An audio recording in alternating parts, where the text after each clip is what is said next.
Hi guys, welcome to my YouTube channel. I'm Lee and I play Pokemon Go, and I also offer a modification service for the Go++.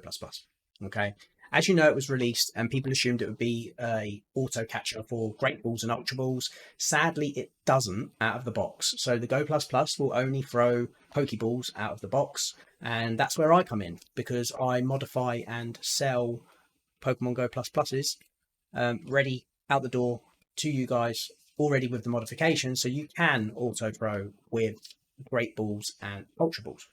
So I offer a mail-in service for those who already have one, along with actually selling new ones that have been modified, so you don't have to worry about trying to do it yourself, potentially it going wrong, then you break it, and then you're honestly down money. If I do it and I break it, it's my problem to sort out to ensure that you've got a Go++ that's working. So if you're kind of sitting on the edge and you're like, I want to do it, but I don't know whether I'm going to break it, or whether you just don't have the tools or you don't feel confident enough to do it, that's where I come in. I'll do the mod for you. You'll get your Go++.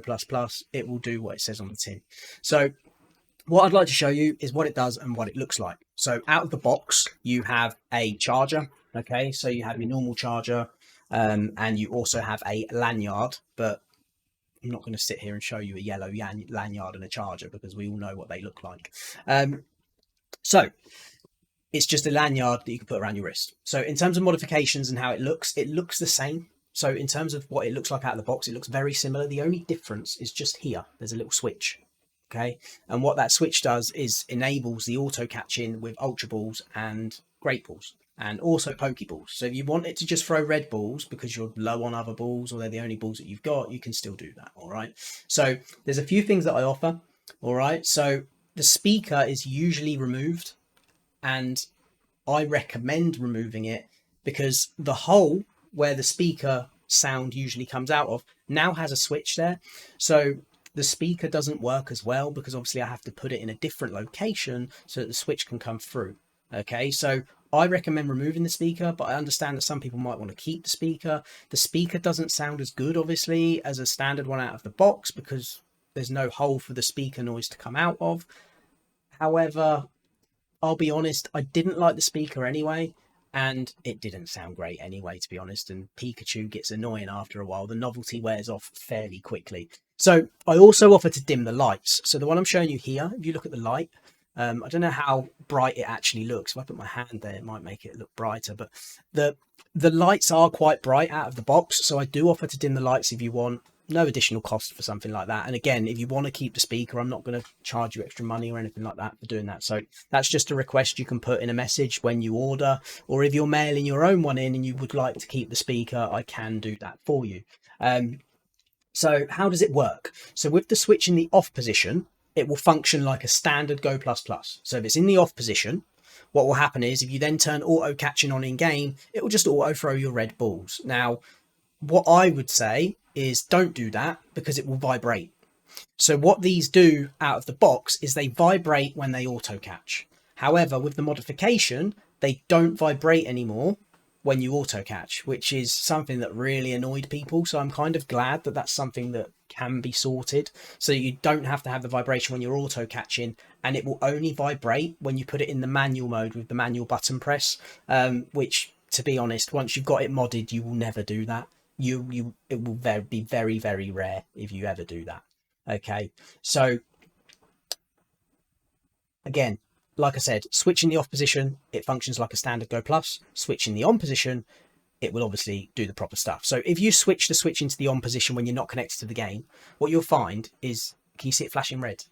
Yeah, so it will flash red, and then sometimes what it will do, it'll flicker between red and blue. Now it's not doing that at the moment, it's just completely flashing red. Now this is because what the modification does, it's basically pressing the button. Here you go, now we're doing it. Can you see how we're going to flash? See, that's red, and what it might do in a minute is flash blue. So if you just wait, you might get a blue light. You're probably not going to get it now. As soon as I turn it around to look at it, it went blue, but so it'll just flash red, or it'll go red and blue. All right, there you go, red and blue. It's doing it now. So it functions a bit funky. So what you want to do when it's disconnected is literally just turn the switch off. Okay, so if you turn the switch into the off position, it won't light up at all. That's just in default off position. And then if you was to press it, it will light up blue. Okay, and what that does is that sets up Pokemon Sleep. So if you want to use the Pokemon Sleep app, you have to have it in the off position. So you put the switch into the off position, you push that down with your phone down near you, and it will light up blue. Once it's lit up blue once, you just leave it, don't go into the game, and then when you wake up in the morning, log in to the game, and then you activate it, and it will say you've done Pokemon Sleep. All right. So what the switch does, it allows you to catch Pokemon with auto catching using all 3 ball types. So if you have the switch into the on position, you can use whatever balls you want. Okay, so when you put it into the on position, you can use whatever balls you want. You just toggle it in game, and I will be putting a video down to show you that in a second of how it actually works, sort of like in action. All right. So what I've personally noticed with my own Go Plus Plus is that the catch rate with Ultra Balls is significantly higher. Okay, and some shiny Pokemon, like I caught a shiny Heatmore, that would usually run away. Like if you encountered a shiny Heatmore with a red ball on an auto catcher, the chances of you catching that, unless it was like really low CP, is so low. And I think the one I caught was like 1,000 plus CP, so it was actually quite a high level Pokemon as well. But they will usually run away, and I've caught some really good shinies, and I'll show you that in the video, which I am going to link now, so you can watch that video. So guys, so this is it being used in game. So obviously open up your game, put the switch into the on position, which you will see me do here. So that's the switch going into the on position. Once that's done, you just press the Pokeball at the top to connect it like you always do. Once that is then connected, there you go. So that's connected. So what this now means is the device is connected and ready to basically start catching Pokemon. So once that's done, what you can do is, what you'll then see is it flash. So when it finds a Pokemon, you see it flash green and then white. So when it's flashing white, that means it's trying to catch the Pokemon. And then when it flashes multicolored, that means the Pokemon is caught. Okay, so it says Pokemon in range. And then again, it's flashing again. And then it's caught that as well. So it's caught those Pokemon. Pokestop in range, so it'll spin the Pokestop and it'll also flash. Like I said, if you want the lights dimmed, they can be dimmed. They are quite bright. So if you look, you see me, I don't know why I praised it, but I scroll down and it is caught with a Ultra Ball on an auto catch, and so is that.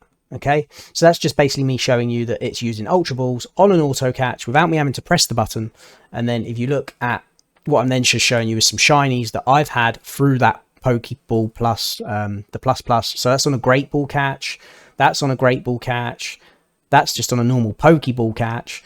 But then so is this was a community day, so I just had it on in the background just to catch some shinies and stuff like that. However, if you look at some of the Pokemon that I've caught that are shinies with the watch, well, I call it a watch even though it's just a Go Plus Plus. You know, there's a shiny Snorlax there, there's a shiny Bunnery there, even the Sneasel. I think I got that on an Incense on an auto catch as well. So it is really good. So when you disconnect the device, you just tap the button there. I've pressed the wrong button, but you tap it, that turns it off. Okay. And what you'll notice is if the device is still in the on position, sometimes what will happen is it will flash red and blue. If it's flashing red and blue, just switch the switch like I do here into the off position, like so, and that's it. And then once you want to reconnect it, just switch the switch into the on position and then just press the button and you'll be good to go again. Okay. So I hope that video helped you guys make a decision as to whether you want one. That's the reason why I've done it, was mainly because a lot of people, they know what these do, but they've never really seen them in action. And once you've done the modification, to see the modification in action and to see it actually throwing the Ultra Balls and stuff, and just a little bit of how they actually work. Some people are, you know, a bit sort of like, they're like, oh, well, what if it doesn't work properly and things like that? And they worry about things like that. Now, obviously, when you buy a modified device, the warranty is voided straight away because you pretty much have to open it up. So, you know, there's no way to modify it without opening it up. But, you know, ultimately, if it's going to break, it'll break anyway. And what these have inside them is they have the Joy-Con batteries from Nintendo Switches controllers, from the Joy-Cons. So the thing that I would say is probably the thing that would usually break is probably the battery if they are going to break. Now, I've not had any reports of them breaking. I've done plenty of mods myself and none of them are broke. The feedback so far has been really good and everyone's really happy with them. So what you will find is that some people do different jobs in terms of how they modify them. Some people get a Dremel. So some people keep the speaker and then they Dremel another hole in it. And I just don't like that. I do feel like it looks a lot better when it's just how the device should normally look. Well, minus the switch. Usually you've just got a gap there. But I do prefer it like this. I've seen some people Dremel the back of it as well, with a switch out the back, and it just looks horrible. So I feel like this way it does look better. And also, if you have one of those little cases, you can get little like Snorlax cases and things like that that go over the top. And if you have one of those, you can still access the switch. So that's obviously really important as well. Whereas if you had a case where it was at the back, you wouldn't be able to access that switch if you had one of those cases. Now, for me, I just use it as it is, and it seems to work well. So I hope all of that info has helped you guys make a decision as to whether you want one. Like I said, if you order one through me and I break it, then it's my problem to go and get another one so that you get one that works. So that is kind of the peace of mind. I'll make sure that when I send it out to you guys, that it definitely works. I check them all anyway. I pair them with my phone to make sure they work, and then I send them out. So it will be a brand new product. I don't even touch, so the stuff that lives in here, I don't even touch that. I charge it with my own charger. That's for my own one, so I don't touch the lanyard and I don't touch the stuff. So when you actually get it, it'll basically feel like it's brand new anyway, because it literally comes out, gets taken apart, gets modified, and then goes straight back in the box and then gets mailed out to you. I send it via Royal Mail within 48 hours. So my last customer ordered on the 9th of September, and I think he got his this morning. So yeah, it's about a 2 or 3 day turnaround time, depending on when you depending on when you buy it. Obviously, if you buy it late at night, I can't post it that night, but usually the next day I will try and get it posted, as long as I've obviously got plenty of stock. And like I said, as soon as it's done and posted out to you guys, it will work straight out of the box. I do charge them. I don't fully charge them, but I do charge them a bit just so that I can make sure that they're working. But what I recommend is that when you get it home and when you first get it, you just make sure you fully charge it. And then once it's fully charged, you can then get going with it. Okay, so like I said, all the links are in the description below if you'd like to order one. Please do get in touch if you do want one. And don't feel like you can't send me a message. If you go to the eBay page and you want to send me a direct message, just feel free. Any questions you've got or any requests that you might have, you know, I am usually around because I work from home anyway. So I'll be around to answer any questions that you may have regarding the device. And if you want to talk about it separately at some point, or if you want any help. And then once you get the device, if for some reason you're struggling to, I don't know, if you're struggling to pair it to your phone, or if you're struggling to get it to work how it's supposed to, I will be sending you out instructions anyway with how it works when obviously I send it to you, because it is slightly different to a standard one, because obviously you've got the switch, so you need to have different in-game settings for this to work. So I send all of that out. But again, if you have any problems when you do buy from me, I do leave you a contact number, so you can get hold of me via WhatsApp and just send me a message, and then I can either call you, even whether it be a FaceTime call to like actually help you make the device work. I'm more than happy to do that if you're having real trouble, but most people straight out of the box, it just works, so you don't have any issues there. So that's it. I hope this video has been helpful, and hopefully I will see you at my store. Thank you.